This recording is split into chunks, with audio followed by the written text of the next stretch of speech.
अध्यक्ष महोदय, आपके धन्यवाद करता हूं कि आपने मुझे इस चर्चा में भाग लेने का अवसर दिया। I only have one request. I need a minute or two extra to be able to make my points. Sir, we are not here as party representatives because the subject matter doesn't relate only to any political party. This relates to the functioning of our democracy. और लोकतंत्र इस तरह से चलना चाहिए कि जो चुनाव हो वो फेयर हो, ट्रांसपेरेंट हो और उसमें जनता का विश्वास हो। ये हमारा लक्ष्य है। Sir, if you look back on major reforms that have taken place in this country, और मैं इतिहास में थोड़ा जाना चाहूँगा, वक्त कम है, तो पहली बात तो ये है कि आपको मालूम है कि हम हर चुनाव में ये देखते हैं कि मनी पावर का कितना रोल रहता है, पैसे का कितना रोल रहता है। तो हमने तय किया कि लोकसभा में जो कैंडिडेट होगा वो 94 लाख खर्च, उससे ज़्यादा नहीं कर सकता, और असेंबली में 40 लाख। अब हम जानते हैं, आप जानते हो, सभी लोग जानते हैं कि क्या इसका पालन होता है? नहीं होता ना। तो कौन सा सुधार ला रहे हैं हम उसके बारे में? और दूसरी बात कि जो पॉलिटिकल पार्टीज हैं उन पे कोई पाबंदी नहीं है, कोई कैपिंग नहीं है। क्या हमने उसके बारे में सोचा? पॉलिटिकल पार्टी जितना मर्जी खर्च कर दें, और मतलब कि जो पैसा बह रहा होता है तो हम देखते हैं किस तरह से बह रहा है। तो ये इलेक्टोरल रिफॉर्म आज तक में इसमें हम सुधार नहीं लाए। दूसरा, हम बड़ा भारी सुधार जो लाए थे वो 10th शेड्यूल का था। आपको याद है कि आया राम गैर राम की प्रक्रिया चल रही थी और लोग पार्टी बदल के जाते थे दूसरी तरफ। तो हमने सोचा 1985 में कि 10th शेड्यूल लाया जाए, संशोधन किया जाए संविधान में।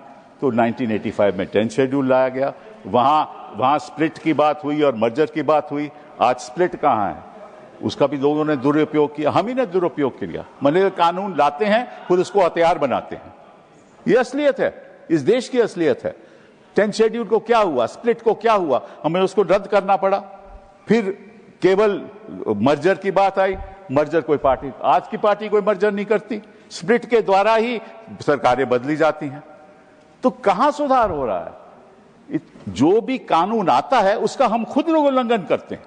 फिर आपको याद होगा 2017-18 में एक फाइनेंस बिल आया। मेरे दोस्त अरुण जेटली थी, वहीं बैठे थे, और उन्होंने इंट्रोड्यूस किया और उन्होंने कहा जो पुराना जो फाइनेंस बिल के जो संशोधन कर रहे थे कंपनीज एक्ट में, क्या संशोधन था? पहले था कि कोई कंपनी जो 3 साल की उसकी काम नहीं है तो वो कोई कंट्रीब्यूशन नहीं दे सकती।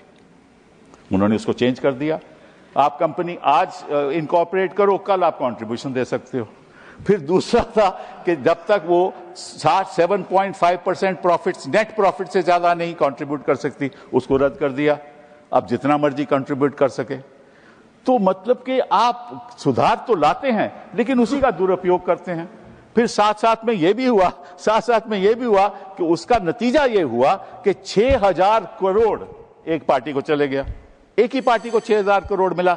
नहीं तो एक minute, just I am not saying anything, I am not saying anything sir, I am just trying to, I am not see. सो वो क्या हुआ, उसका नतीजा क्या हुआ कि कोई भी पार्टी कितना भी पैसा दे दे, साथ में जब फंड देना पड़ता था तो रेजोल्यूशन होता था बोर्ड का कि किस पार्टी को फंड दे रहे हो, वो भी रद्द कर दिया। सो अभी किसी पार्टी को फंड दो, नाम नहीं, इलेक्टोरल बॉन्ड, वो खत्म हो गया। सुप्रीम कोर्ट ने कह दिया कि यह संवैधानिक था। तो जो मेजर जो सुधार लाए हो उसका तो आप उल्लंघन करते हो। तो one nation one election, one nation one party, one election one outcome, ऐसा नहीं होना चाहिए सर।